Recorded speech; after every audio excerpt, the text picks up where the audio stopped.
kali diajukan oleh teman-teman muslim berkaitan dengan mengapa sih kekristenan dan keyahudian menolak Muhammad sebagai nabi. Kekristenan dan keyahudian menolak Muhammad sebagai nabi.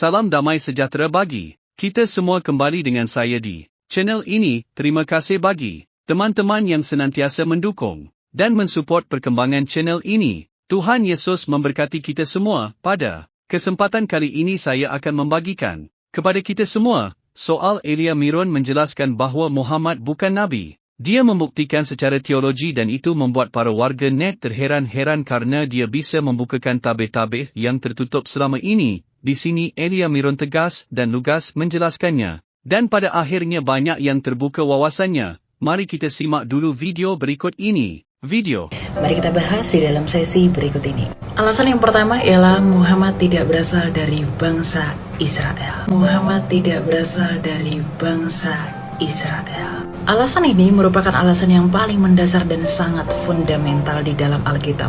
Menurut Ulangan 18 ayat 18 bahwa seorang nabi itu harus berasal dari tengah-tengah bangsa Israel yang tidak lain adalah di antara kedua belas suku bangsa Israel itu sendiri. Bahkan dalam Mazmur 137 Allah, Abraham, Ishak dan Yakub tidak melakukan hal yang demikian kepada bangsa-bangsa lain.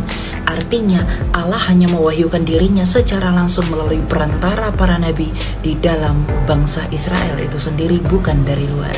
Alasan yang berikutnya adalah metode pewahyuan Allah kepada para nabi.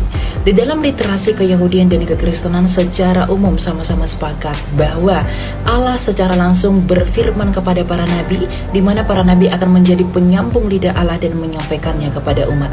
Artinya Allah dalam menyampaikan firman-Nya tidak perlu melakukan atau menggunakan perantara untuk menyampaikan firman dan wahyu-Nya kepada para nabi. Di mana tentu saja hal ini berbeda dengan keyakinan teman-teman muslim, di mana Nabi Muhammad dalam keyakinan mereka menerima wahyu dari Tuhan melalui perantara Jibril. Sehingga perbedaan yang sangat signifikan ini membuat kekristenan dan keyahudian menolak status Muhammad sebagai nabi.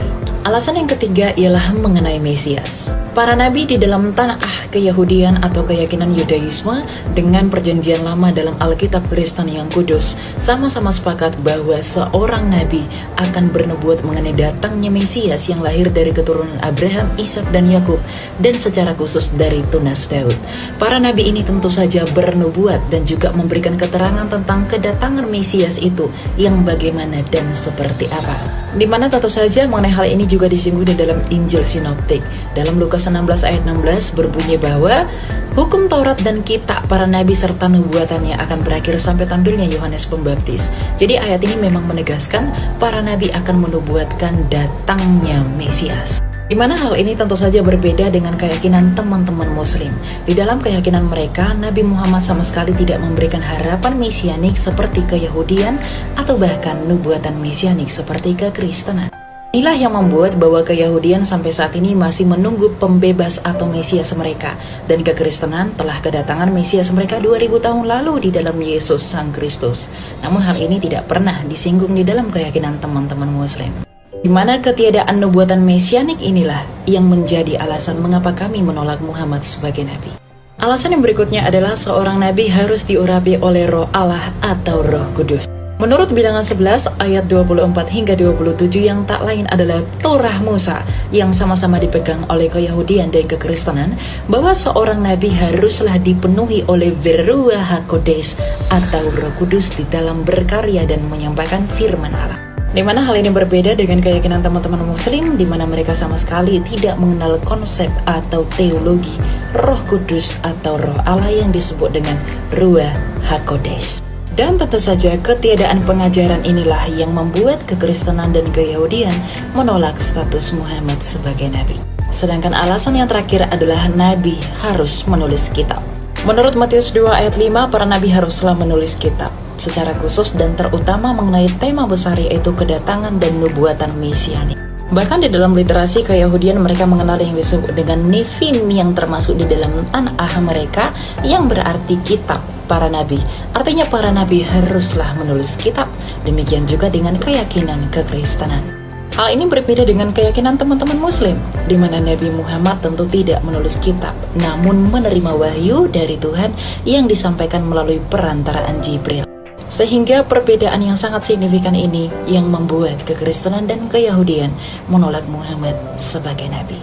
Itulah beberapa alasan yang mendasari keyahudian dan kekristenan menolak status Muhammad sebagai nabi di dalam keyakinan teologi mereka. Di mana tentu saja hal tersebut akan memiliki pengaruh atau implikasi terhadap substansi pengajaran di dalam keyakinan kita masing-masing. Arti dari hal ini adalah bahwa keyakinan teman-teman muslim sama sekali tidak memiliki linearitas atau kesamaan dengan pengajaran keyahudian dan kekristenan dalam hal apapun. Sehingga kita tidak perlu memaksakan klaim teologis kita masing-masing. Karena dengan demikian kita bisa hidup saling memahami dan saling mengerti. Shalom. Mazmur 91 ayat 1-16. Orang yang duduk dalam lindungan yang maha tinggi dan bermalam dalam naungan yang maha kuasa akan berkata kepada Tuhan, tempat perlindunganku dan kubu pertahananku, Allahku, yang kupercayai. Sungguh, dialah yang akan melepaskan engkau dari jerat penangkap burung, dari penyakit sampar yang busuk. Dengan kepaknya ia akan menudungi engkau, di bawah sayapnya engkau akan berlindung, kesetiaannya ialah perisai dan pagar tembok. Engkau tak usah takut terhadap kedahsyatan malam, terhadap panah yang terbang di waktu siang, terhadap penyakit sampar yang berjalan di dalam gelap, terhadap penyakit menular yang mengamuk di waktu petang. Walau 1,000 orang rebah di sisimu, dan 10,000 di sebelah kananmu, tetapi itu tidak akan menimpamu. Engkau hanya menontonnya dengan matamu sendiri dan melihat pembalasan terhadap orang-orang fasik. Sebab Tuhan ialah tempat perlindunganmu, yang maha tinggi telah kau buat tempat perteduhanmu. Mana petaka tidak akan menimpa kamu, dan tulah tidak akan mendekat kepada kemahmu. Sebab malaikat-malaikatnya akan diperintahkannya kepadamu untuk menjaga engkau di segala jalanmu. Mereka akan menatang engkau di atas tangannya, supaya kakimu jangan terantuk kepada batu. Singa dan ular tedung akan kau langkahi, engkau akan menginjak anak singa dan ular naga. Sungguh, hatinya melekat kepadaku, maka aku akan meluputikannya, aku akan membentenginya, sebab ia mengenal namaku. Bila ia berseru kepadaku, aku akan menjawab, aku akan menyertai dia dalam kesesakan, aku akan meluputikannya dan memuliakannya.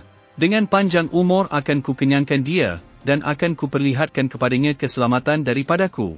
Nah teman-teman gereja YouTube, bagaimana pendapat dan tanggapan saudara setelah menyaksikan videonya? Oleh karenanya, silakan berkomentar di kolom komentar. Berharap komentar saudara adalah komentar yang membangun, komentar yang positif, yang baik, serta komentar-komentar yang mengedukasi kita semua. Tuhan Yesus memberkati kita semua. Cukup rupiah 10,000 per pekan. Puji Tuhan kita dapat menjadi dampak, menjadi bagian pembagian Alkitab gratis. Saudara gereja YouTube mau enggak ambil bagian dalam program membagikan 1 juta Alkitab gratis di Indonesia? Saya percaya pasti mau. Dari gereja YouTube buat gerakan membagikan 1 juta Alkitab ke seluruh pelosok Indonesia.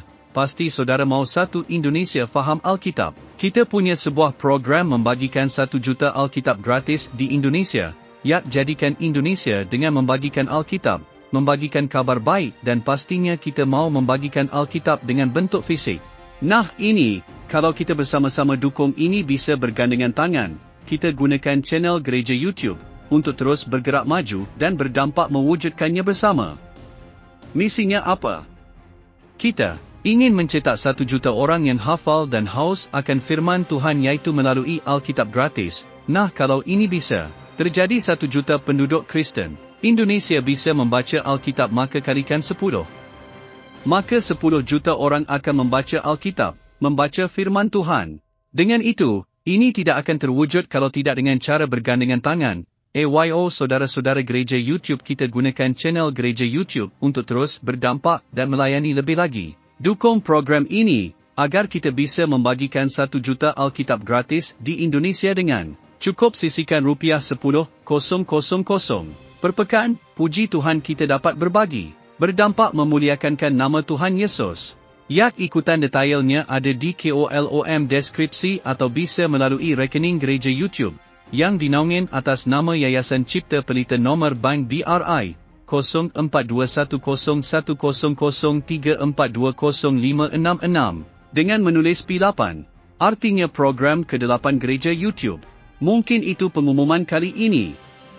Saya Abdullah dan semua tim pelayanan di gereja YouTube dan Yayasan Cipta Pelita mengucapkan banyak terima kasih. Tuhan Yesus memberkati.